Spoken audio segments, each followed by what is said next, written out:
Okay, we're back with Roy Ayers and Ubiquity. And Roy, it's really a pleasure having all of you. It's our pleasure being here, Don, of course, and being with all these beautiful people and they're grooving and getting down tonight. Okay. This must be a fun band to work with, you know. Very fun, very much in that respect. Everybody is introduce creative. Our pianist is from Seattle, Washington. His name is Philip Wu. Our trumpet.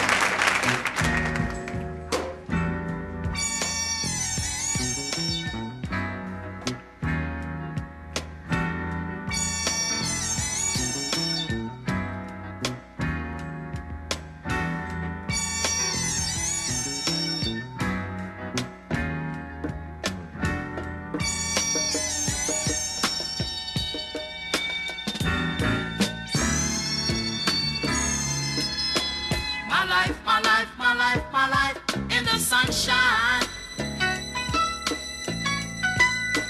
Everybody loves the sunshine. Sunshine. Okay, so as I said, instead of covering a lot of stuff that's already been covered, especially musically,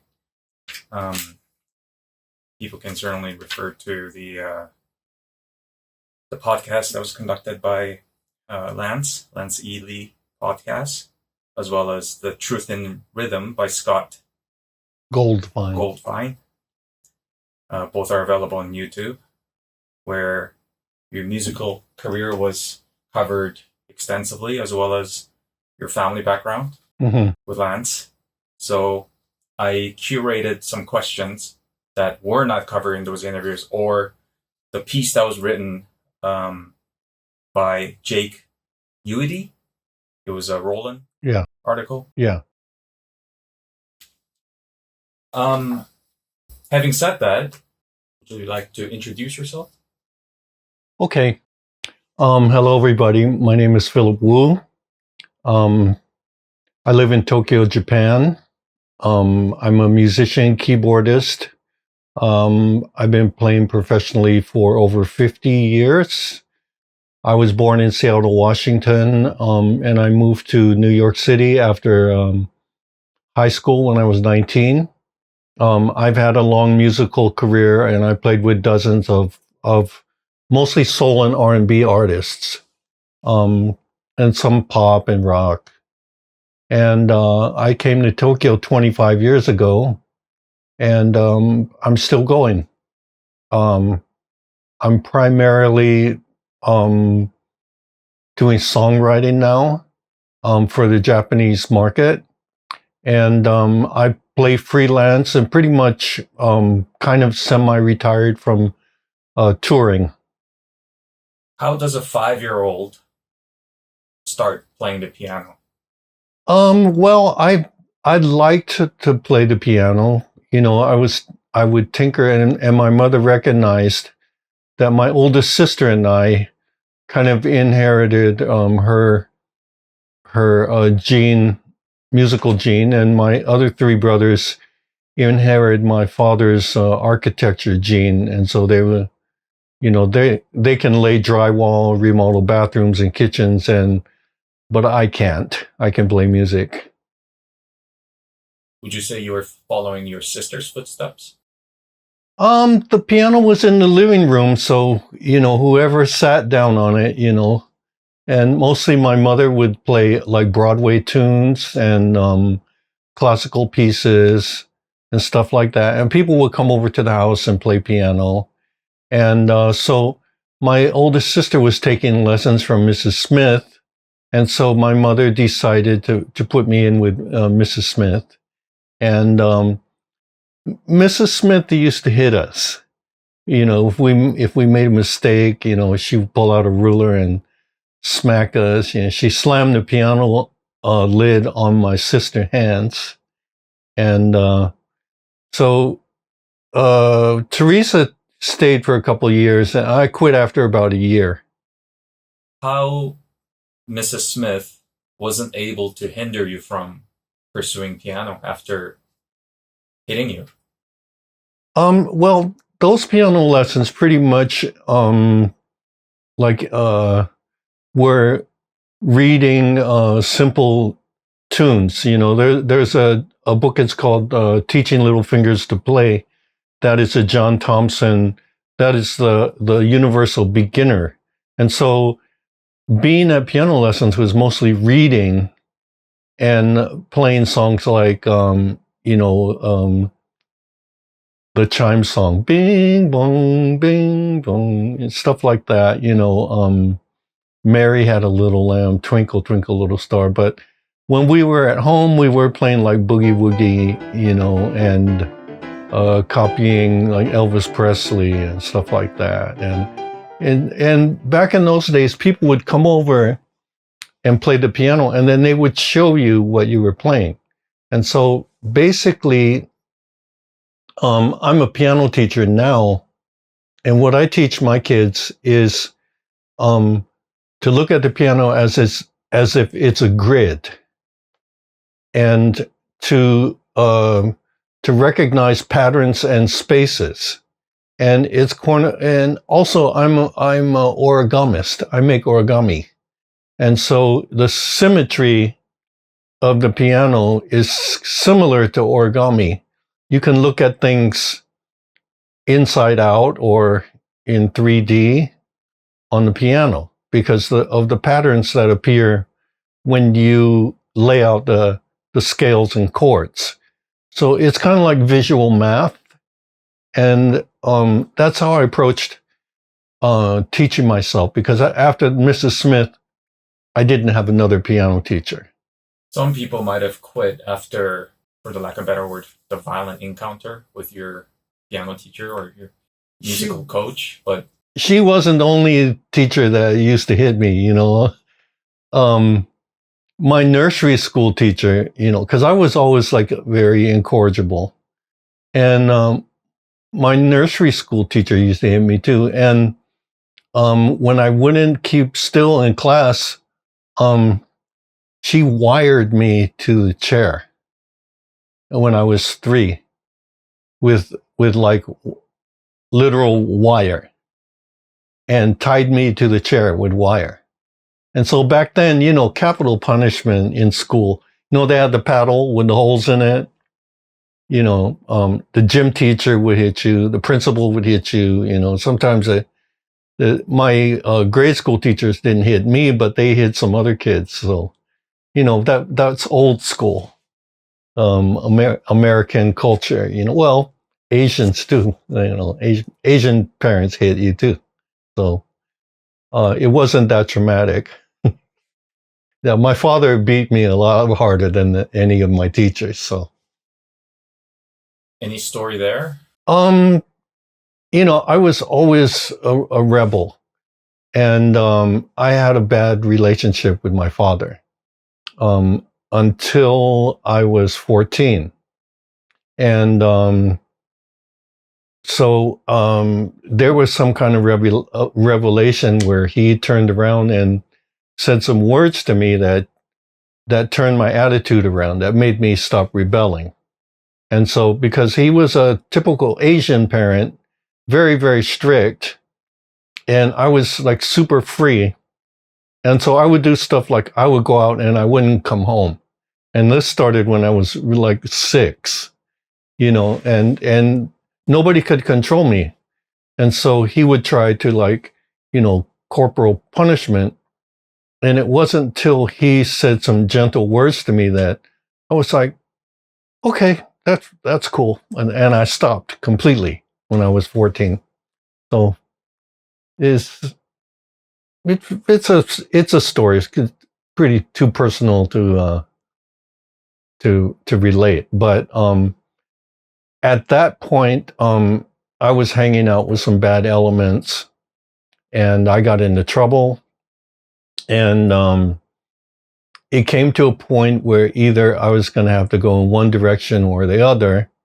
And so I chose music. So I got really serious about music when I was 14. And that involved, those words from my father involved me getting into big trouble and him coming to bail me out. And so at that point, he said, you don't have to act this way, you this is your home, and you have a family and this and that. And he had never said anything like that before.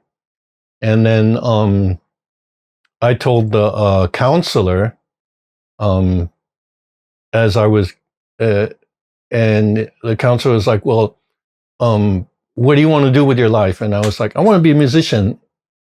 And I said, I'm going to stop like being bad and get really serious about music. And that's when I did. I started getting really serious when I was 14. Does that timeline have anything to do with your mother passing at the age of 13? My parents separated when I was 5. And so my father raised the 5 children. And I went to live with my mother for a year when my brother and I were 12. Both of us went to live with her for a year. But she couldn't handle I would still go out and not come home, and she couldn't handle that. So I was always really free-spirited. So she returned me to my father. And then shortly after that, she passed away. But my mother, when Roger and I moved in, she moved the piano to the house just for me. And, she was really, really loving, kind, everybody, people used to come up to me in Chinatown and like, oh, you're Esther's son, you look like her, and your mother is the kindest person, and she's so sweet, and everybody loved my mother. I got a lot from her because she was a very spiritual person, and she wanted to pass that on to her kids, and I was the one who received the most willingly. Everybody else was more atheist, and they didn't care about going to church and stuff like that. But I got a lot out of it from my mom taking me to church. How old was she? Well, my mom, she passed away when she was 40. So one good thing about going to church is that it was a alternative evangelical church, and they had music. So they used to play rock.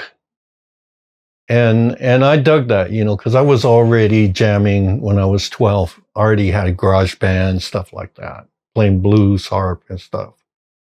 With Kenny G? No, Kenny G came in high school. We actually lived in a black neighborhood. And so we moved out of that neighborhood and moved into the more Asian side of town. And so my high school was like 85% black. And then we moved down to the south end where the school was 35% Asian. And so my brother and I immediately got into a gang. So we had backup, because we used to get bullied. Once we moved to the Asian high school, they recruited me to be in the band because I could already play. My high school band was #1 in the nation, Franklin High School Jazz Lab. And Kenny G was the first chair sax player. So Kenny and I became friends, and we formed I inducted him into my first band, which was kind of fusion funk band called Energy. Who came up with that name, Energy? I did. I stole it from Ronnie Foster. Ronnie Foster had a band called Energy. And I was an early fan, when Ronnie Foster was an organist. He was an organist for Grant Green before he joined George Benson. And a lot of people don't know that they saw him as a electric keyboard player, synthesizer player. But I was really into organ players. And my first keyboard was an organ. I was really into organ because when the Beatles came out, we used to watch Ed Sullivan every Sunday. but it was a Dave Clark 5 that had an organ. And so, they had these little Farfisa organs. And I was like, when I saw the Dave Clark 5, I was about 7 years old or something like that. And it's like, that's what I want to do. I want to be in a band and play the organ. Very interesting that no one had to steer you. You see the organist on Ed Sullivan's show at age of 7 and you decide, this is what I'm going to do for the rest of my life. Exactly. That's pretty rare. That's what I decided when I saw that, is that that's what I want to be. Where does that come from, do you think? They look so cool, They were so cool, Paul Revere and the Raiders, they had organ. And then when I saw Stevie Winwood, and he had a Hammond, those Farfisas are like little rinky-dink, surf music kind of organs. But when I saw Stevie Winwood playing Give Me Some Lovin', and when I saw the Young Rascals like Good Lovin', playing those organ solos, and those things scream. So then I said, okay, I want to be a Hammond organ player because it has so much power. You could just feel, it gave so much power. Vanilla Fudge, Steppenwolf. So that was all my early influences is the organ. And then Santana, when Santana came out, Buddy Miles. So I've just, I learned by copying, and also I listened to a lot of blues. And I saw a lot of blues concerts when I was very young. And I've said before that my sister took me to my first concert. It was a Paul Butterfield blues band. And then I was on my 12th birthday. And then after that, I met some other little hippies, and we would go to the concerts every week. So I had a big influence from a very young age about playing rock and blues. Did everyone in Energy refuse to give back the money when asked by the big band leader? I was the only one who refused to give back the money. So as the story goes, we stole a PA. One of the sax players his father was a Japanese gardener, and he had shovels and rakes sticking out the side, and we pulled the truck up to the back of the high school and put the PA in there. And then the band leader, he demanded everybody give the money back, and it was like $135, And I was like, no, I earned that money, so I'm not giving it back, And so I quit the big band, and this was right before, the big festivals. And lucky for me, I was recruited into a fully professional band, probably the week after that. And I started playing 5 nights a week in nightclubs while I was still in high school. And actually, I just met my high school big band arranger director, and he told me he didn't know that was the reason why I quit. And he said, had I known that, I would have intervened, because what's better to keep the band together, or to try to discipline somebody on principle. So the real band director was kind of square, and the band arranger was hip. He was a genius, He's a Quincy Jones impresario. In fact, Quincy was his mentor. He knew Quincy. And actually, Quincy got him the job of being the high school ranger. So I learned a lot about that very recently. So, but that's how fate works, And had I not got into that professional band, I started making money. I could buy more instruments. It was a lot more fun, because to me, big band was like a bunch of squares, you know. I was from the ghetto, you know, and these were like rich kids whose parents would buy them like Camaros, Mustangs, GTOs, and they'd pull up to school, you know, with their big tires and chrome mag wheels, and they'd have all their hair cut like, you know, with the Rod Stewart style, and then they were all dressed up with expensive clothes, and their parents would spoil them, you know. We were poor, we didn't have any money. But, you know, the one thing is I could play. And see, they were captain of the tennis team and captain of the football team and stuff like that, you know. And then here I pop out and I can play. And then next thing you know, okay, girls. So this first real band that you joined after leaving the big band at high school is Cold, Bold, and Together. No, it was before Cold, Bold, and Together. This band was called Tamara, which is a Filipino, I think it's like a water buffalo or something. And it started out as an all Filipino band. They had a couple of Japanese Americans in the horn section, but the whole rest of the band was all Filipino. And they were like a Santana copy band. They had 3 percussionists, 3 horns. You know, there's like 10 or 13 people in the band. And by the time I joined, they had integrated the band with members of another Asian group called Nine Lives. And Nine Lives was mostly Japanese Americans.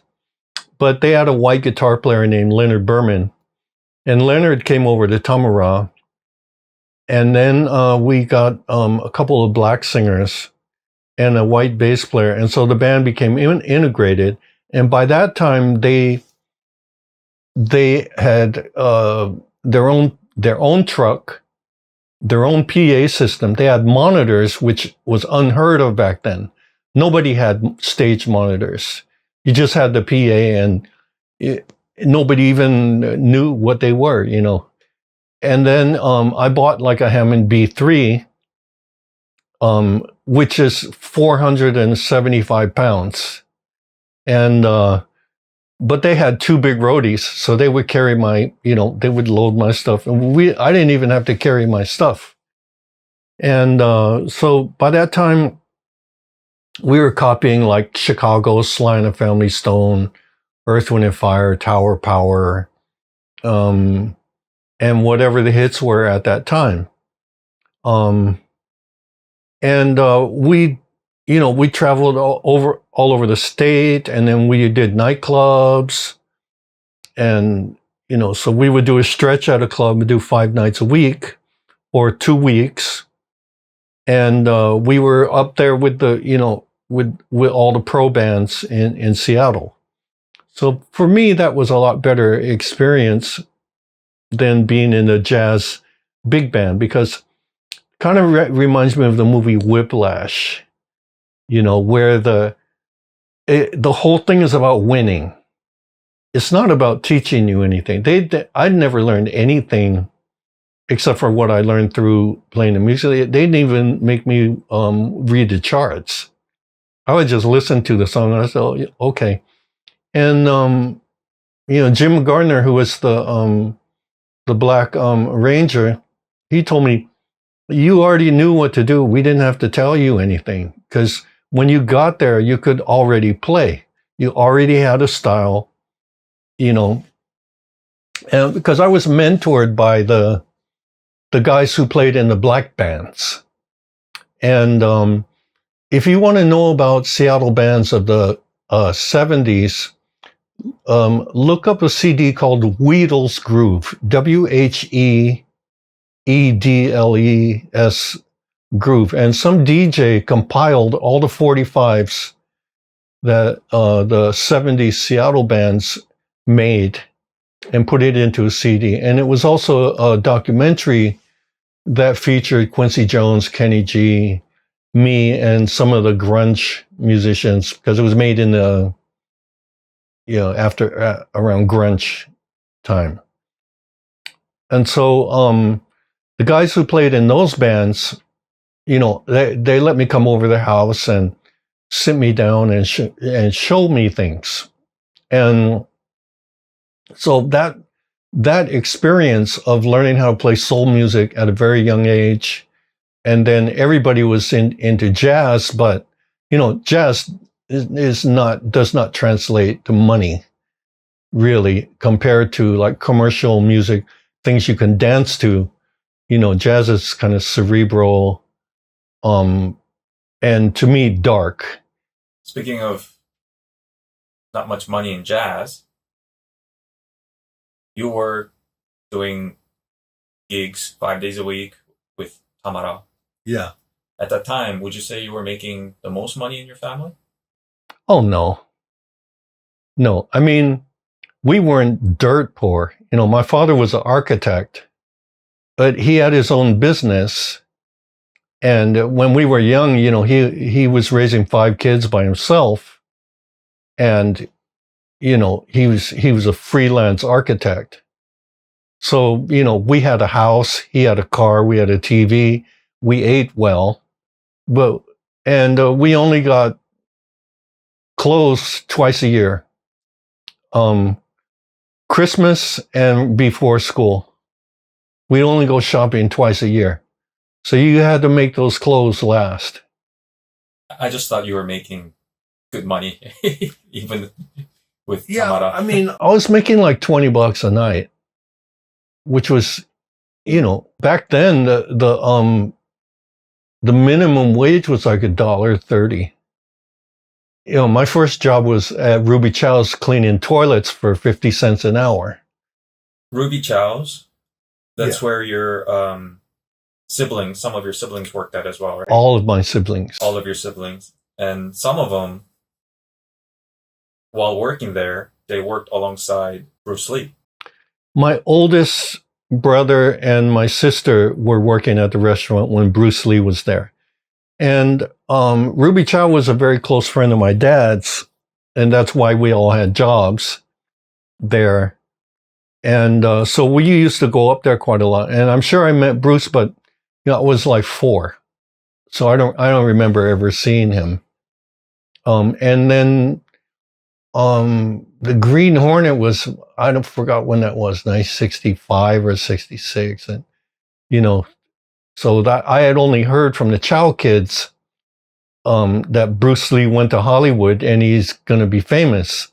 And the next thing you know, out pops Kato on TV and he's instantly a superstar. Like that's all you would see at school was like everybody was doing Kato Kung Fu in elementary school. So yeah, I was in 6 degrees of separation from Bruce Lee.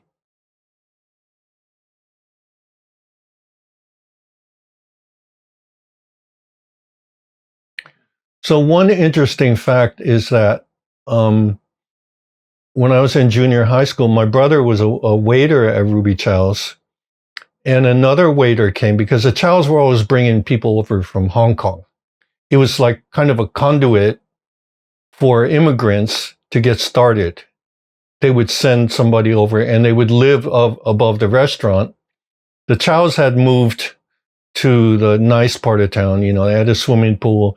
My dad designed their house, by the way. And so the living quarters were still above the restaurant. And so they brought this other guy over, and he had been a classmate of Bruce Lee's. And so he started teaching my brother Kung Fu. So, you know, Bruce Lee studied with Yip Man. And now Yip Man is legendary because of the Yip Man movie series. And so, so my brother learned the same style of Wing Chun that Bruce did. I started learning too, and the Chow kids started learning too, and then we started practicing in the park. And then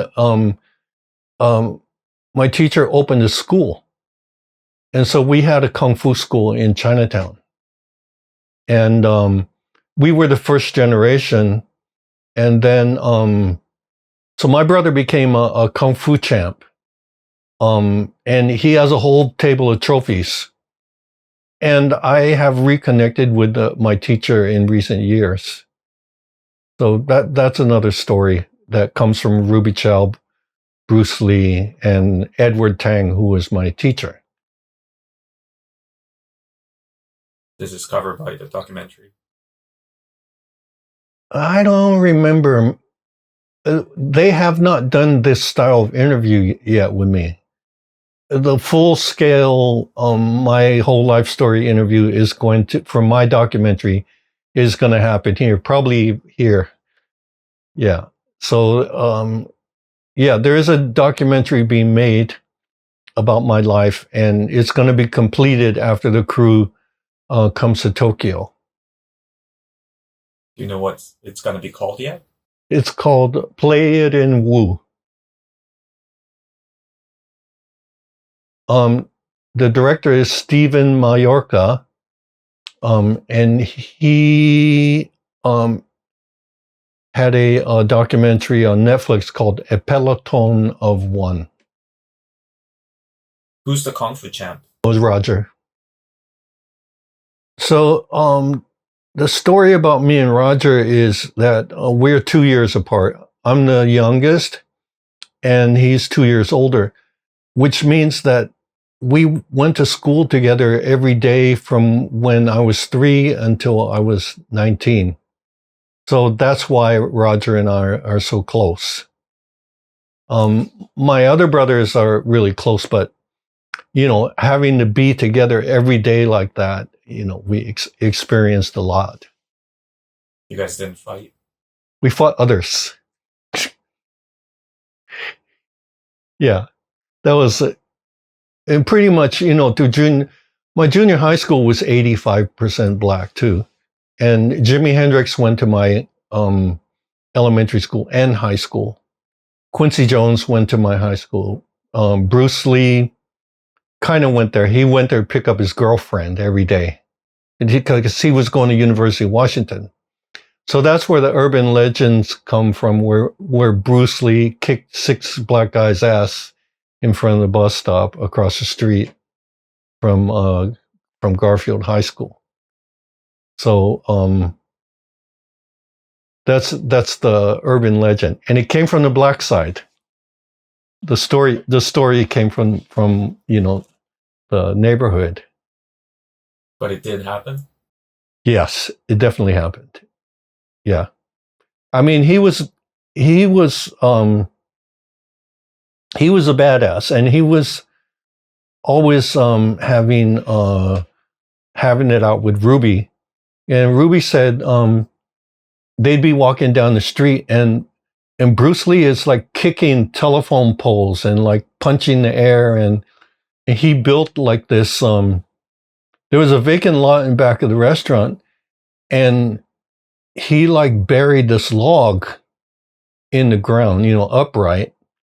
And then he got this iron mask that he had somebody weld for him. And he would be out there and beating on that thing every day. So, and he loved to fight. He was always picking fights. So there's anecdotes about that, when, you know, that he was always getting challenged and challenging people, and he never, you know, he never refused to fight. You didn't read music until college. That's right. I wasn't taking piano lessons, and I wasn't reading piano pieces or anything, and I never studied classical music. But when I got into college, I got into a music theory class, and so I had to apply the notes to the staff in order to do the homework. And then it really opened my mind up to a different view of music that I could apply to what I was doing. And my teacher was so good, and she could sight read like Beethoven stuff. And then she would play it like a jazz pianist. She would attack the classical piece and make it sound like Oscar Peterson or Ahmad Jamal. And it was beautiful. And I got A's through all my music classes because I was really into it. I really loved it. So until then, you played the piano, the organ by ear. What does that mean exactly? You just try to match the note with the sound you're hearing? You can identify a piece of music just by listening to it. You could pick up a song like Louie Louie, by ear because it's or the early things that I would play when I was a little kid, like 7, was the Animals, House of the Rising Sun, Don't Let Me Be Misunderstood, the Kinks, this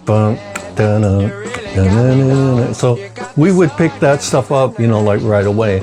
And then when I started playing blues, then it's a 3-chord structure, and with a structure of the scales that are easy to identify, and that at the same time as like looking over the shoulder of other piano players and looking at the shapes.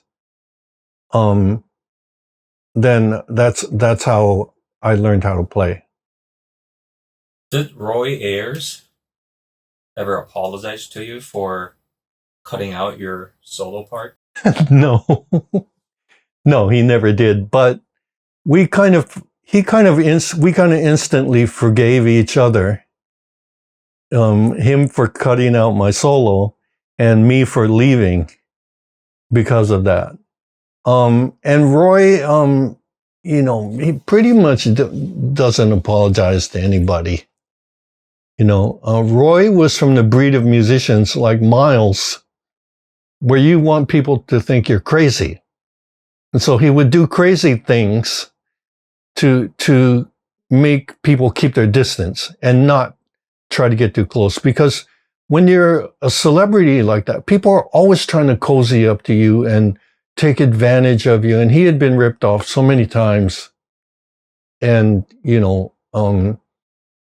but maybe very immediately after I quit, he would still call me to record when he was producing Sylvia Striplin or the Ladies of the 80s or the other things that he was producing. And I played on one of his albums, after I left, and he recorded one of my songs on his album. So we were still cool, It wasn't a fatal wound.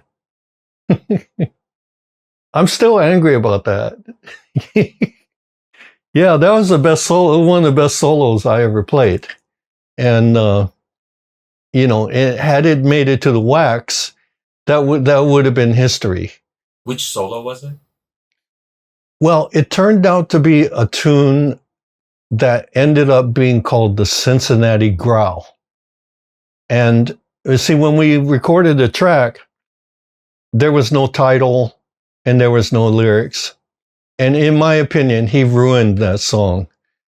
He would go around the country and then he would say, when I say growl, everybody growl. And the audience would growl. And so he wanted to have a recorded version of that. But that track was so funky, he should have made it like a traditional, like disco funk song. But it turned out to be like a gimmick song, and the lyrics didn't fit the funkiness of the track. And then he erased my solo, put a vibe solo on it. And so I was like, okay, you ruined it.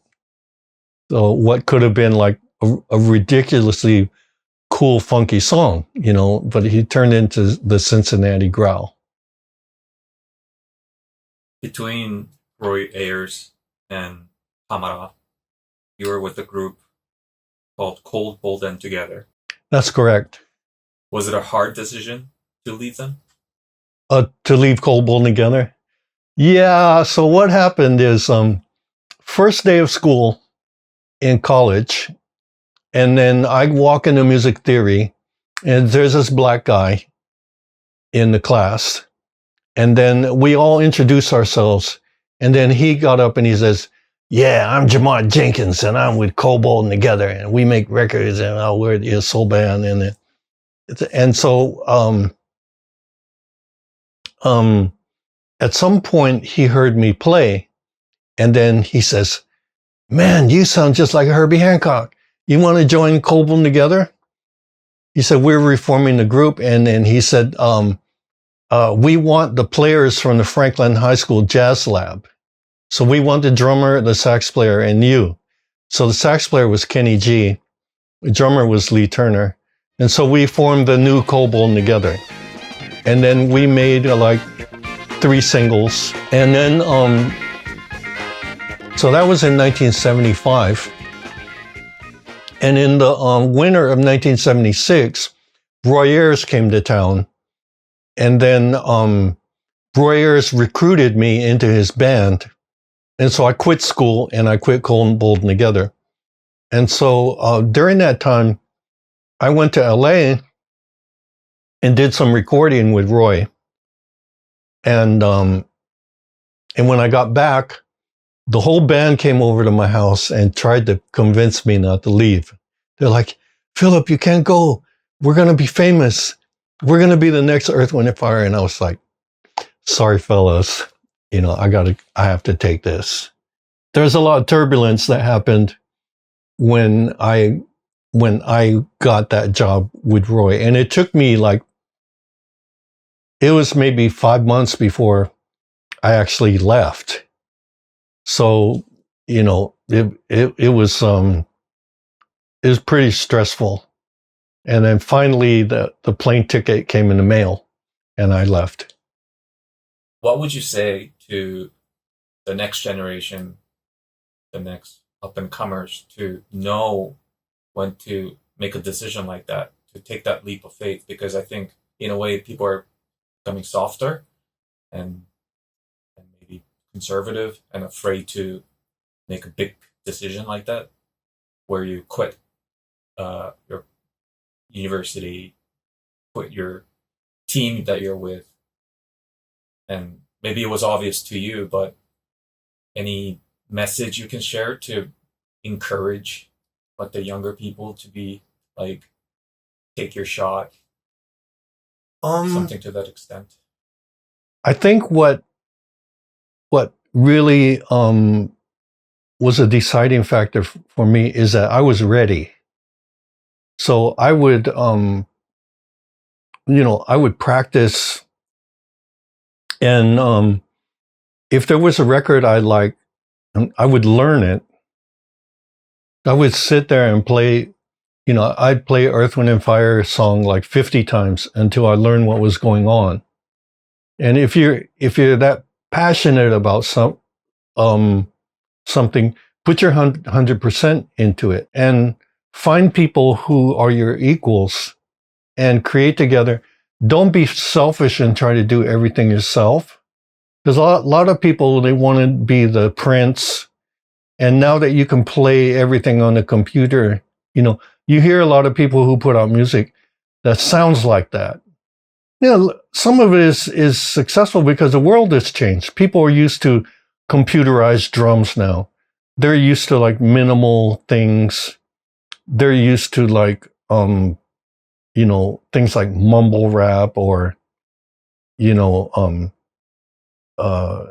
records that all sound the same and things like that. And back then, people have more of an identity. Everybody had their own identity. A lot of people now are creating music who don't play an instrument. And so they're like dragging and dropping, They have MIDI chord packs now. They're chords that you can drag and drop. And a lot of it, I don't know, maybe it serves a purpose because it's a backdrop for today's, lifestyle. Maybe you're in a club and you don't really care what the music is. It's just as long as it's got a beat, But then you'll have your Jacob Colliers, and you'll have people like her. You'll have people like Alicia Keys, who are real artists. Bruno Mars. Bruno Mars is a great success story. He starved for a long time. before he got famous. And, but he was good. He could write, he could produce, he could play all the different instruments. You know, he came from the old school. And the real music still does exist, but there's a mountain of crap out there. And there's so much to sift through. Before, there was only a limited amount of music that you could hear, and that was on the radio, you know, or in a club. So it's difficult for me to give advice to today's world. But I would just say is if you love your instrument, you know, dedicate yourself to it, learn. There's a lot of young people out here who are like really passionate about their music, and a lot of them are coming to Tokyo, you know, because there is a scene here. There's a lot of clubs, but you still have to find that sweet spot if you want to make some money. And to me, money has always been a very important part of the factor, you know, because it's freedom. I wouldn't have been able to buy all this stuff, you know, if I wasn't making any money, you know, and you could even be famous and never make any money. So I'm a little greedy. I like to be where, yeah, I have no problems like writing pop songs and writing songs for younger artists to perform. So as long as it's music and I'm still creating, and to be able to do it at this at my age, you know, it's a blessing. Pop songs such as For Exile, Toshinobu Kubota. Well, I wrote with Toshinobu Kubota. I didn't write for Exile, but I was a support member, and I was on their TV show. But my partner and I have written a lot of songs for the Little Glee Monster, who are very popular group. They play at the Budokan. They're all over TV. They're on Kohaku. And my partner, Ken Kobori, and I are on we started their debut maybe 12 years ago. And so we have gotten a lot of songs. And I've also written the theme song for Boruto, which is a offshoot of Dragon Ball. So that was a primetime TV theme. I did an arrangement for Walt Disney, The Jungle Book. There's another thing called the High School Annual Soccer Tournament, which is a big deal on TV. And Coca-Cola, you know, movie themes, numerous stuff in Japan that, you know, is totally on a different level than a streaming royalty Spotify type of income. You know, I don't need to make 3,000 streams to get $10. You know, that's what's going on these days. Like the famous what Pharrell had, like, I forget, it's like 40 million streams, and then he made like $4,000 or something like that. We're happy. And you can look it up on Google. That's not the exact figure, but the groups that we write for, they're still selling CDs. And a CD sells for 3,000 yen. And maybe it's not going to be in the millions, but even if it's in the thousands, that beats Spotify like 1,000 times over. And so to me, living in Japan that's one of the great advantages. If you are a songwriter and you have the ability to get your songs recorded and released, those kids are going to be buying one copy for 3,000 yen. So nowhere else in the world does that exist. So it was a good move for me to move here. Toshiba, EMI, and Aloha Management gave me the offer to move here. And so I quit Maze and moved over here. Maybe I said this before, but it was kind of the crack epidemic and the overtaking of hip hop and gangster rap as the dominant force in the music business. And plus, America was getting a little dangerous. And I didn't feel the same kind of love that I was getting in the 70s. This was like the late 90s, almost 2000. In my 25 years on the road in America, I watched the decline of the American cities. Because I was on tour in every major city and every minor city. And I watched those small businesses close up and entire downtowns get boarded up, and downtown Columbus, Akron, Nashville, Birmingham. I was all through that, and then to see things get more like the pride disappeared, the effects of outsourcing on the economy, especially in the Midwest. And it turned into the Rust Belt. You saw Detroit, you see downtown Detroit just almost disappear, I was almost came out there during like the Superfly era, when everybody was still wearing bell bottoms and platforms and hats, tilted hats and stuff. And then, when I left, it was like saggy pants and, tattoos, So I saw the lifestyle of Japan, having toured over here over maybe 10 or 15 times. And I was like, I like it here. This is great. So when I had the opportunity to move, I did. When you were doing that tour in Japan and other places in Asia, was it the tour you did with Whitney Houston? Yes. I came over here with 3 or 4 different groups, and one of them was Whitney Houston. And we stayed here for 6 weeks, and that was great. Enjoyed it. Traveled the whole country. She was right at her prime, her biggest superstar prime.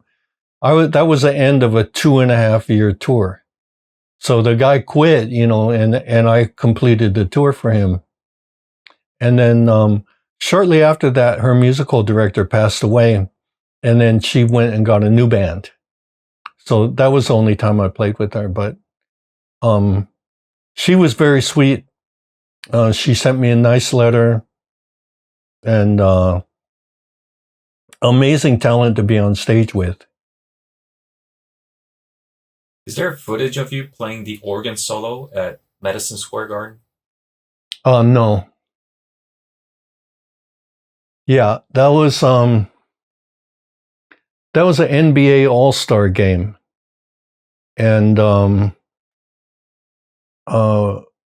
Earth, Wind, and Fire, and maybe Ohio Players, and I forget who else. And so that was one of the highlights, is because New York became my hometown. And then, I had this organ solo in We Are One. And I was like, I'm in New York, I'm in Madison Square Garden, I'm gonna rip it. And then next thing I knew, I got a standing ovation from the whole crowd at Madison Square Garden. So that's one of the highlights. What inspired you to make Song for Tiananmen Square? Watching the news and seeing all the tragedy, of the killing of population by the government, and so it was a lot of outrage, going on at that time because it was right in the middle of all the news. You know, it was ongoing. So We Are the World had come out of a few years earlier. So I was thinking, you know, I want to make a song, protesting this thing, because this was the first time something like this happened. And, you know, China was still like very much closed, communist. It was before the big capitalist boom in China. And then, and so I just came up with a song, and then I talked to my brothers about it, and it's like, let's make a video, you know? And so I just started calling people, and it's very surprising how far you can get when you really want something, you know?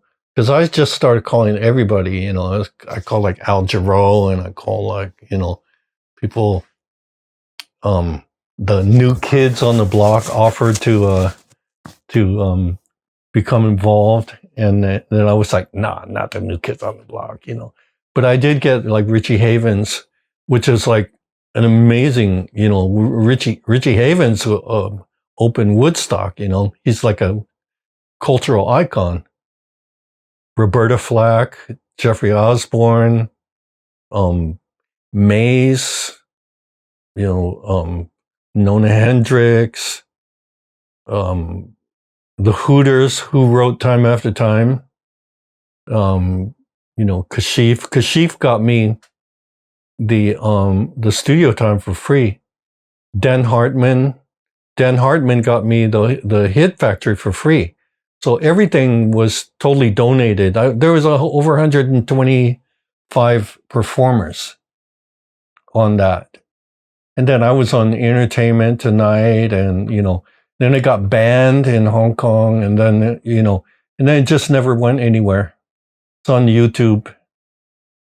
So, but you know, I got it done, and it's a masterpiece. And the song came out great. And Valerie Simpson gave me a comment. She said, it's a great song. So coming from her, you know, it's worth the whole thing. Did Kazuhiko Kato Yes. really storm off because your style wasn't classical enough? Not Kato. It was a classical violinist who was hired by Kato. And Kazuhiko Kato's one of his most famous songs called Imojin Gawa. So he is a big star. And so there was a concert in tribute to Imojin Gawa. So Imojin Gawa was done in maybe 10 different styles. And there had been a recording of a classical version. And so I learned this whole piece. And then he told me, you can improvise on it, you know, because it was totally like written out, and it took me forever to learn it. And I'm going to be duoing with this violinist. And then, when he heard me play, he got angry, and he was saying in Japanese, like, you know, he was dogging me out in Japanese in front of my face, you know. And then he stormed off. I'm better than that, or something like that. I don't want to play with this guy. And I was like, oh, whatever, get another pianist. You know, I still played the rest of the concert with all the pop musicians. But yeah, a lot of classical musicians are assholes. Yeah, I've run into it in the studio. I had to jack one guy up, you know, because I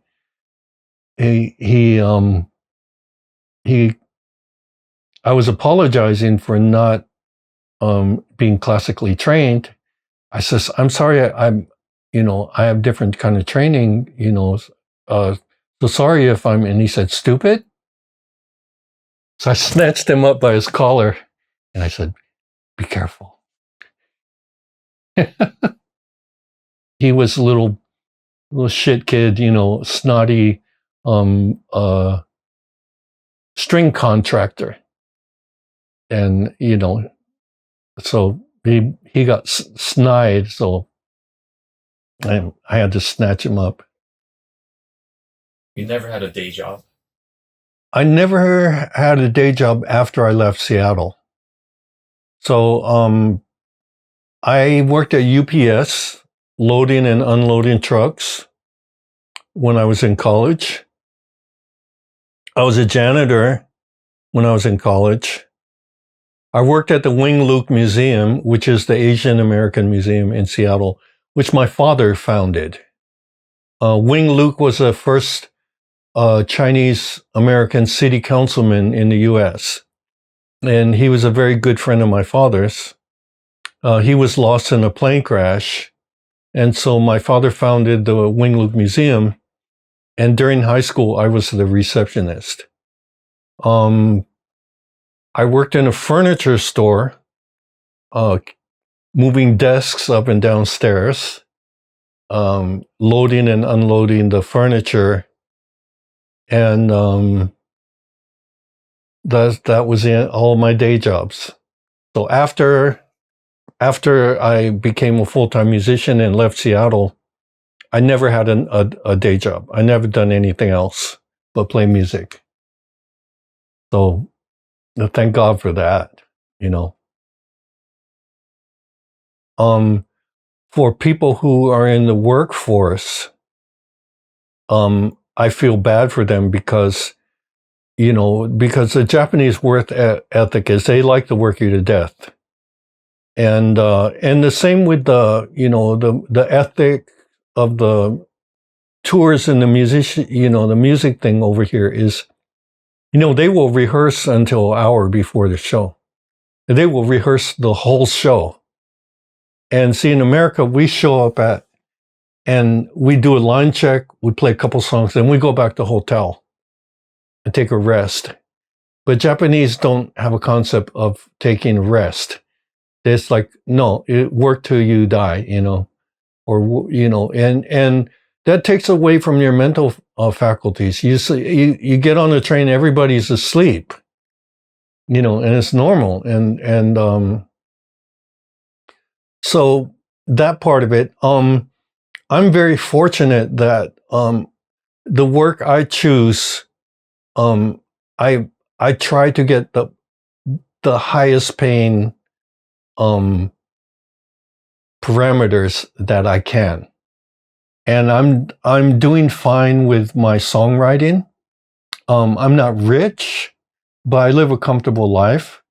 And I do play like regular gigs around town.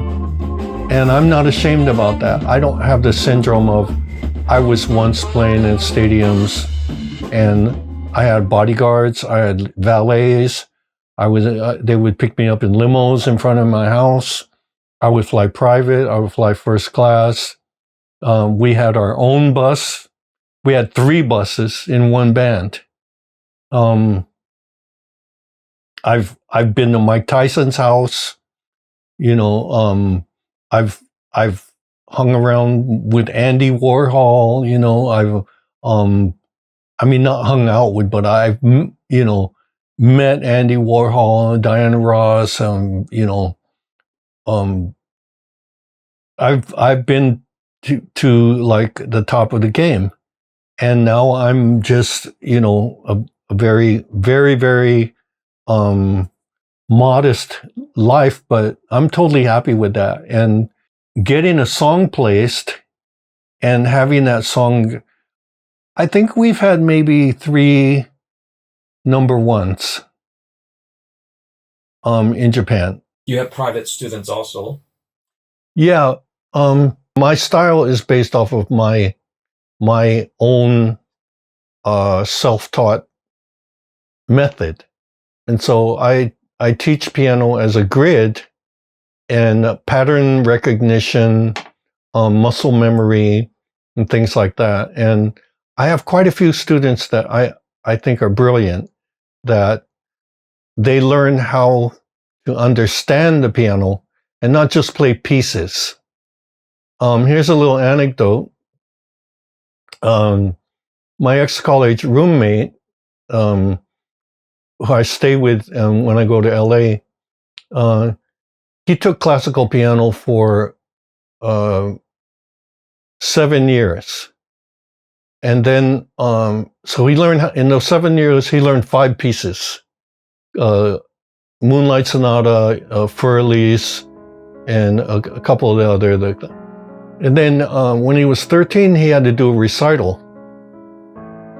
And when he walked out on stage and sat down on the piano, he froze and he couldn't move. And he was so traumatized, he quit the piano and he just started again 50 years later. So all those, he had to, his mother would make him practice every day. So for 7 years, he learned 5 pieces.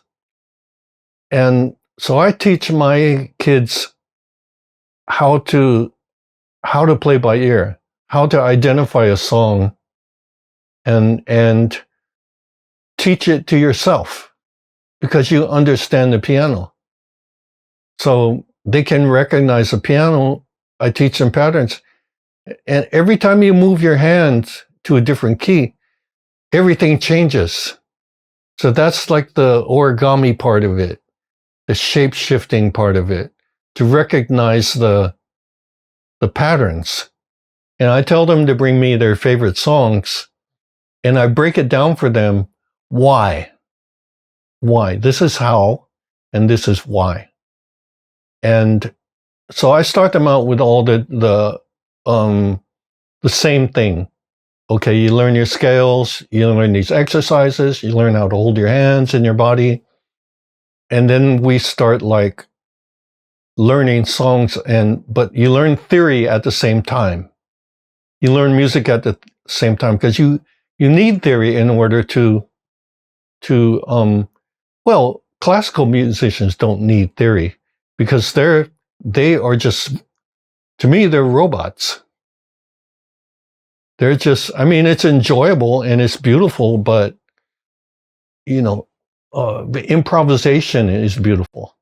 Creating something that's your own, or creating your own style, playing the same thing in your own style, or recreating something that you love, and getting enjoyment and giving enjoyment. It's very fulfilling. To be one of your students, how much? Well, adults is 6,000 yen an hour, and for kids it's 5,000. What would you say your net worth is? My net worth? I'm not worth anything. My net worth is like 0. I have some savings, and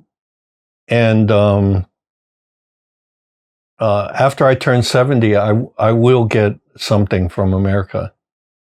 So I don't have any assets except for all this gear. Some of this gear is worth a lot of money. Like people are selling these old synths for like $50,000 now, and I've got a bunch of them. And so I might try to sell them because they're like old guitars, and they only made so many of them, and they're running out of them. The collectors have kind of snapped up all the greatest vintage equipment. So yeah, I don't really have like a material, assets and things like that. Your father was an entrepreneur. Your sister was a musician herself. 2 brothers started a film company in New York, and the other brother in fashion. Sounds like no one had or has a day job. How does that happen? My brother was in fashion, but he had a day job. So he was a pattern maker for a designer, for a couple of them, but he probably only worked with, the first designer was Bill Witten, who was the black designer for the Stars. And I introduced Jeff to Bill Witten, and Bill hired him to work in the shop. And so he got his start, he was like measuring Michael Jackson and Diana Ross and Earth, Wind and Fire and, sewing things. And then he moved up to the Bay and started working for a company as a pattern maker.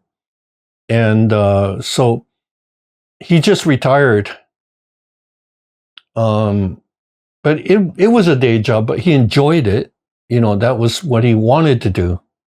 And so it wasn't like, working in a coal mine or working at a factory or working at the post office, something like that, where you hate your job. And that's the kind of, when you get old, you look like you hated your job your whole life, So we have always pursued our passions and done what we wanted to do. And so I think, as a very, very tight-knit family, I think we're extremely fortunate to come from like an immigrant family that had no, real opportunities, or no advantages, no nepotism or any financial, inheritance or support. I think we all did phenomenally. So it's something to be very, very thankful. And, I miss my sister, but she lived life to amazingly fullness. She did everything, every passion she wanted to pursue, she did. And so up until the end, she was incredibly creative and prolific. And, she was also a graphic designer. She had her own business, licensing her designs, and she did very well for many, many years. And other than being a musician, she was a musician as a hobby, but she was very consistent and also very, very good, very soulful, expressive, so I'm very proud of everything she did. And she's well remembered, like my mother, everybody who knew her loved her very much. She had tons of friends. So she lived a great life. And,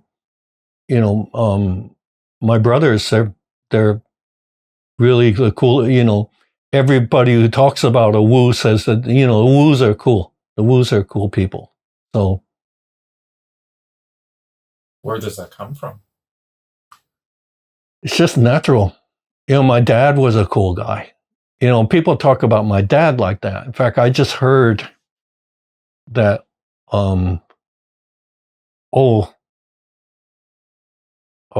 your dad approved my architect license. I just got that like last week. Somebody told me that. And see, my dad and my stepmom were always about hooking up the minorities, because the minorities always had a disadvantage. It was the white people that got all the nepotism in the business. Minorities had to claw their way to the top. And see, my stepmother was into politics. She was the governor's secretary when my dad started dating her. And then after she left that, she started getting involved into getting minority candidates elected. And she did that for about 50 years. No, maybe 30. But she helped so many Asian American and Black, Filipino, Native American candidates get elected in the Pacific Northwest. She was known as the kingmaker. And you wanted her to be, because she would fundraise. She would be on the phone and she would get you elected. And the way people talk about, they have like this foundations named after my parents in Seattle. because they helped so many people. My dad was a community man. He single-handedly raised $6 million and built a nursing home for elderly Chinese people in Chinatown.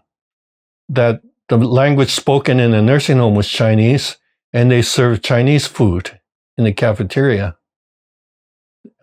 He was in the Lighthouse for the Blind. He was in the Chinatown Preservation District Development Authority, that they rehabilitated old buildings. And for these old cannery workers and these old single people live in Chinatown in these, transient hotels that were like roach, motels. And he'd take them and get government money and use his expertise to make it like new again and move the same people back in there at the same rent. So while they were trying to gentrify Chinatown, he was preserving it for those people who were still alive, who drove the economy with their labor. So I think it comes from my parents. Unfortunately, your birth mom didn't get to see the success and your musical career coming to fruition. But what do you think your mother would say to you with all the success you did achieve as a keyboardist, the piano? Oh, she would have been incredibly proud, because she always nurtured my musical. She got that piano for me. She didn't really have any money at that time, and she moved the piano in so that it would be there for me. And then later, my dad moved it back. Yeah, she was an incredible woman, super kind, and everybody loved her. I don't know anybody, like I said, strangers kept coming up to me in Chinatown, like for years and years, and saying, "You're Esther's son, aren't you? Your mom was great. Your mom was the kindest person in the world." So, I think she'd be incredibly proud. Yeah. Okay, the next is a series of wrap-up questions. Okay. What do you miss about Seattle? Seattle, the greenness. It's a very, very green city. And it kind of, when you see green all the time, it makes you feel good. And I love like trees. And there's like really tall trees in the city. They're like 60 feet, 100 feet tall. And I also miss crab and oysters. What's your favorite Japanese word or phrase? Yabai. Yeah, yabai is like, it's the equivalent of bad, and bad meaning good. Like, that's the coolest shit right there. Yabai. What's your favorite Japanese food or restaurant? My favorite restaurant is called Uoshin, and it's a seafood izakaya. I don't have a favorite Japanese food. I love uni and unagi, and of course I love ramen. There's so many different kinds of ramen I really enjoy.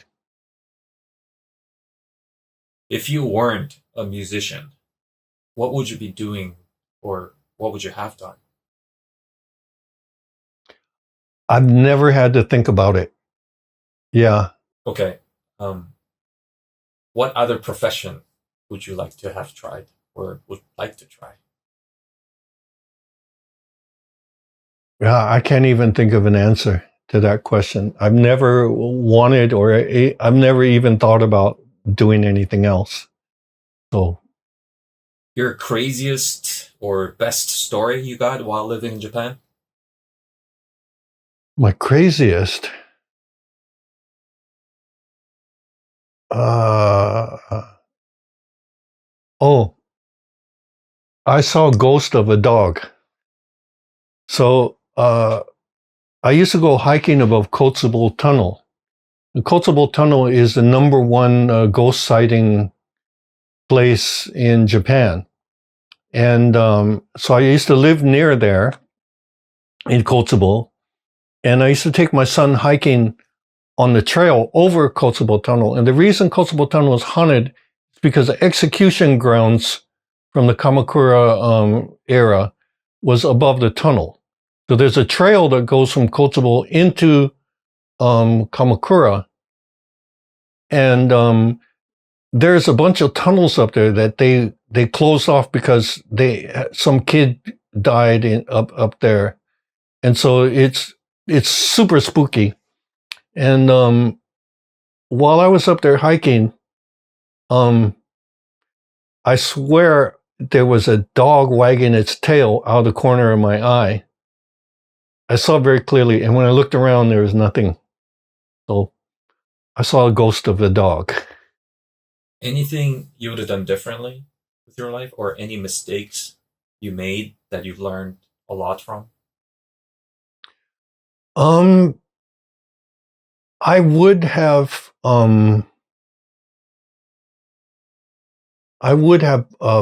pursued education a lot more. I would have loved to be an orchestral arranger. And